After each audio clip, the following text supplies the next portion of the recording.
रात को पति पत्नी दोनों कमरे में बैठे,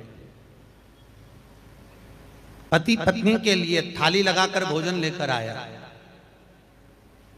भोजन, और पति पत्नी से कहता ले भोजन कर ले, ले खाना खा ले, रोटी खा ले, फल के खा ले। पत्नी ने कहा मम्मी पापा ने खाया, अरे मैं तेरे लिए लेकर आई हूं, तू खाती क्यों नहीं है, ले खा। पत्नी बोली नहीं, मम्मी सुबह से काम पर लगी हुई थी, पूरे घर का काम कर रही, आज भूखी है माँ, और उनको पहले खिला। अरे मम्मी ने खा लिया होगा, तो तू खा, तेरे लिए लेकर आया हूं। पापा ने तो कि पापा तो सो गए, ले तू खा। नहीं, पहले पापा को रोटी खिला कराओ, मम्मी को रोटी खिला कराओ, जाओ आई को पिता को भोजन कराओ, माँ को भोजन कराओ, उसके बाद अब मैं खा लूंगी। मैं तेरे लिए लगा कर लाया हूँ, थाली लेकर आया हूँ, ले तेरे लिए भोजन लेकर आया हूँ, खा। और कमरे में रोटी का टुकड़ा तोड़कर पति अपनी पत्नी को खिलाने लगा। पत्नी ने हाथ से रोक दिया, मैं ये भोजन नहीं करूंगी, पहले आप मम्मी पापा को खिलाओ, पहले अपने माँ बाप को खिलाओ, वो दिन भर से लगे हुए हैं, उनने खाना नहीं खाया है, आप जाओ। इतने में पति ने पत्नी से झगड़ा करा, पत्नी ने माई के फोन करा और मायके में फोन कर कर कहा पापा मुझे आज की आज तलाक चाहिए, मुझे अभी की अभी तलाक चाहिए। पिता ने कहा बेटा हुआ क्या ऐसा, बस आप मुझे तलाक दिलवाइए। पिताजी ने समझाया बेटा पहली रात्रि है, तुम दोनों अभी बातचीत करो, मिलो तो सही मालूम पड़ेगा जीवन क्या है। नहीं पिताजी मुझे तो तलाक चाहिए अभी की अभी, आप दे रहे हो कि मैं सुसाइड करूं। बाप आया, आधी रात को अपनी बेटी को लेकर गया, दूसरे दिन तलाक के कागज तैयार हुए, लड़की का तलाक हो गया। लड़का अपनी जगह, लड़की अपनी जगह, दोनों की शादी अलग अलग जगह हो गई। लड़की की शादी दूसरी जगह हो गई, लड़के की शादी फिर हो गई, दोनों का जीवन निकला, दोनों की अवस्था हो गई। एक दिन वही लड़की जिसका विवाह हुआ था वो 70 साल की हो गई, अपने बेटे और बहू को लेकर कहीं कमला माता के मंदिर पर, कहीं देवी के मंदिर पर दर्शन करने गई थी। थोड़ा सा सीरा, थोड़ा सा हलवा, थोड़ी पूरन पोली बनाकर लेकर गई थी, माता को भोग लगाया, बाहर आकर भिखारियों को बांट रही थी। उसी भिखारी में एक भिखारी और बैठा हुआ था। इतने में वो बूढ़ी माँ ने उस भिखारी को देखकर कहा तुम मुझे पहचान गए? उसने कहा पहचान गया, मैं भी आपको पहचान गई, आपकी और मेरी शादी हुई थी और एक रात्रि के बाद अपन दोनों का तलाक हुआ था। मालूम है मैंने तलाक क्यों लिया था? पत्नी उस आदमी से कहती है मैंने तलाक, क्योंकि जो अपने माँ बाप का नहीं होता उसकी औलाद कभी उसकी नहीं होती, जो अपने माता पिता का नहीं होता कभी उसकी औलाद उसकी नहीं हो सकती। मैं भी यहाँ भीख मांगते हुए दिखती, इसलिए मैंने रात में ही तलाक ले लिया। मुझे मालूम था। आप झुको, आप प्रणाम करो, आप नमन करो, आपके बच्चे आपके प्रति समर्पित रहेंगे, पक्का है। हम सुधरेंगे, युग सुधरेगा, हम बदलेंगे, युग बदलेगा। थोड़ा तो बदलो रे। अरे ओ करमाला वालों, आज कथा का छठा दिवस है, नियम ले लो कि मैं झूठ नहीं बोलूंगी, नियम लो कि मैं मांसाहार नहीं करूंगी, नियम लो कि मैं मदिरापान नहीं करूंगा, नियम लो कि मैं वेश्यावृत्ति नहीं करूंगा, नियम लो कि मैं किसी को गलत नहीं बोलूंगा। आज अपने जीवन में बैसाख के महीने में ऐसी दृढ़ता बनाओ। यहाँ तुम दक्षिणा चढ़ाओ, दान चढ़ाओ, वो मतलब नहीं है, केवल मुख्यता है आपका नियम, आपका वचन, आपकी श्रेष्ठता। शिव महापुराण में से 7 दिन में अगर कुछ आप अच्छा लेकर जाओगे तो मुझे सीहोर में जाकर खुशी होगी कि आपने शिव महापुराण में से कुछ ग्रहण किया है, आपने अपने जीवन में कुछ उतारा है। मुझे अच्छा लगेगा, मुझे प्रसन्नता होगा। और मालूम पड़े जैसे थे वैसे की वैसी रहोगे तो घर के लोग कहेंगे इतनी कथा सुनी, जैसी थी वैसी की वैसी। क्या मतलब, क्या मौन रहो। जैसे जैसे बुढ़ापा आते जाए थोड़ा मौन हो जाओ। क्या हो जाओ? मौन, चुप। बुढ़ापे में ज्यादा नहीं बोलना, मौन, चुप रहो। शिव नेत्र बंद करे, बालक हुआ, अंधकासुर। और अंधकासुर जब हुआ, पार्वती जी बोल रही हैं आपका पुत्र है। शंकर भगवान कह रहा मेरा पुत्र नहीं है, मेरे नयन अश्रु से प्रकट हुआ, पर मैंने नेत्र बंद करे उसके बाद प्रकट हुआ। दिन में आए तो उसका स्वागत है, रात को आए तो वो स्वागत के तुल्य नहीं है। मध्य रात्रि में क्यों आए? क्यों? रात्रि की मध्यवस्था। हनुमान जी लंका में कब गए थे?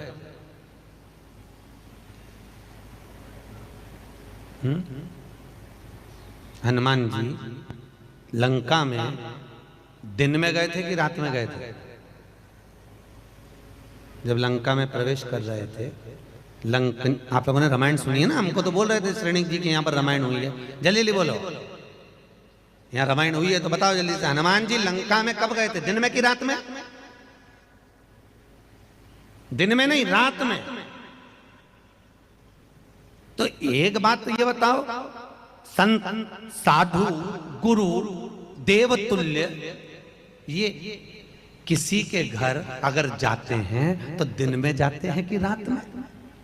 संत तो दिन में जावे, गुरुजन तो दिन में जावे। हनुमान वो संत थे जिनको दिन में जाना था, पर हनुमान जी दिन में नहीं गए, हनुमान जी रात्रि में गए। रात में जाने का कारण से केवल हनुमान जी का ये था कि मैं रात को फोन पे। गलत व्यक्ति कैसा है, सामने वाला व्यक्ति अच्छा है कि बुरा है, ये रात को ही मालूम पड़ सकता है।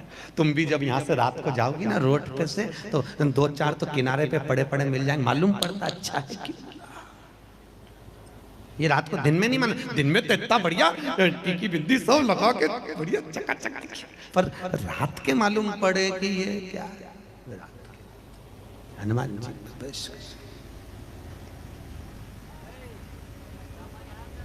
और कोई साधारण हनुमान नहीं है। अभी आप कथा में सुनेंगे वो साधारण प्रवेश कर रहा है रात्रि। भगवान कह रहे हैं ये मेरे नेत्र बंद करने के बाद प्रकट हुआ, इसको मान्यता नहीं दूंगा मैं। माता पार्वती कह रही है मैं इसको गोदी में लेती हूँ, मेरा पुत्र है। भगवान शंकर ने कहा पार्वती एक बार भगवान विष्णु को तूने गोदी में लिया था तो बद्रिकाश्रम देना पड़ा था, दूसरी बार फिर गोदी में लेगी फिर तो कुछ ना कुछ देना पड़ेगा, मैं तुझे गोदी में नहीं लेने, फेंक इसको। और माता पार्वती ने उसको पुत्र की तरह गोदी में उठा लिया, हृदय से लगा लिया, और माता पार्वती से शंकर भगवान ने लेकर उस बालक को समुद्र में फेंक दिया।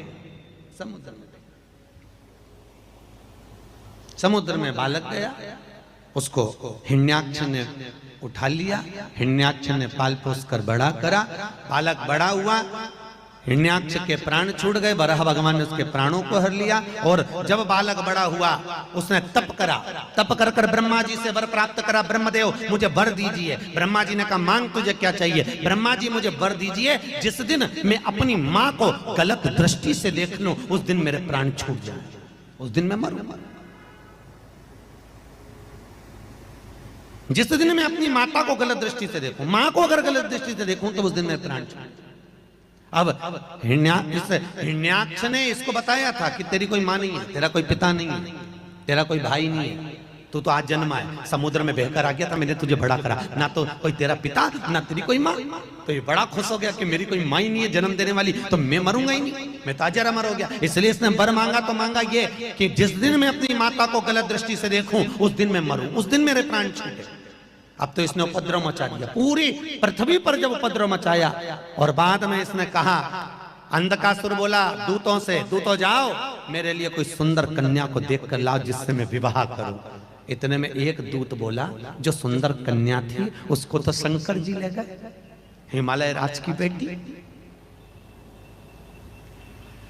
इतने में अंधकासुर बोला क्या इतनी सुंदर थी वो? इतनी सुंदर? अरे वो इतनी सुंदर थी कि आप जान नहीं सकते, इतनी सुंदर, इतनी सुंदर। तुरंत अंधकासुर ने कहा तो क्या हुआ अगर वो शंकर भगवान की धर्म पत्नी बन गई तो क्या होता है? मैं उसको अपनी पत्नी बनाऊंगा। और अंधकासुर मां जगत जननी जगदम्बा अम्बा मां देवी को, उस पार्वती माता को देखने के लिए कैलाश पर चले गया। मां तो मां है, आपको पहले भी कथा में कहा, जितनी बहू सुंदर नहीं दिखती, उससे ज्यादा सुंदर घर की मां दिखती है। क्यों? Old is gold. उसका तेज पुंज, उसका तप, उसकी साधना, उसका भजन। जो माँ दिन भर भजन करती है अपने प्रेम से, अगर भजन नहीं भी करती माँ तो प्रेम से भोजन तो कराती है, प्रेम से लाड़ तो लड़ाती है, सबके प्रति समर्पण तो होता है। उसने अपना जीवन भगवत भजन में जो निकाल दिया है। बहुओं को बुरा नहीं लगना चाहिए इस बात का। लगा तो नहीं कि तुमसे ज्यादा सुंदर तुम्हारी सास? अगर बुरा लग जाए तो घर जाके 2 रोटी ज्यादा खाना। बुरा लगे?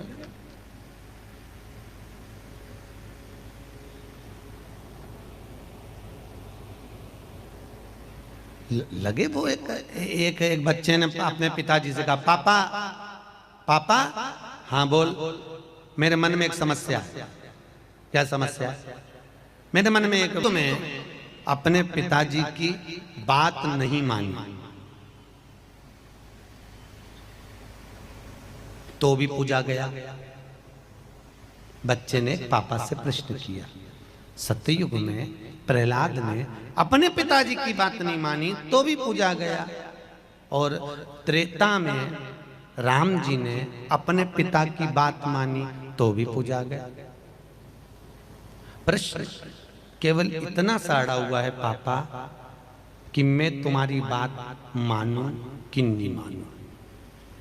बाप ने बाल खुजाए कैसी औलाद पैदा करी है, कहां से लाया? बाप ने कहा, बेटा सतयुग और त्रेता को छोड़ कलयुग चल रहा है, तुझको और मुझको इस कलयुग में अपनी माँ का कहना ही मानना पड़ेगा। ये जानने दे कि बाप की सुने कि नहीं सुने।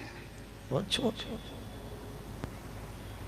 जो प्रेम से बोल रहा हो, जो करुणा से जुड़ा हुआ, जो आसक्ति को छोड़कर भगवत भजन में डूबा हुआ, उससे प्रेम हमारा। आसक्ति। अब अंधका सुनने जाकर मां जगत जननी जगदम्बा को जो देखा, मां इतनी सुंदर, इतनी सुंदर। अच्छा, शंकर जी ज्यादा सुंदर थे कि पार्वती ज्यादा सुंदर थी? जल्दी बोलो। अरे बोलो जम के, हैं? जम के बोलो, अच्छे से आवाज नहीं आ रही। पार्वती। भाई लोग आपका क्या विचार है? ओ बाबू बोलो तो सही, दोनों में सुंदर कौन था, पार्वती की शंकर? आज तो बोल लो भाई, जाने दो, आज ही तो मौका मिला है बोलने का, कल के बाद तो वापिस तुम्हारी हालत ढीली है।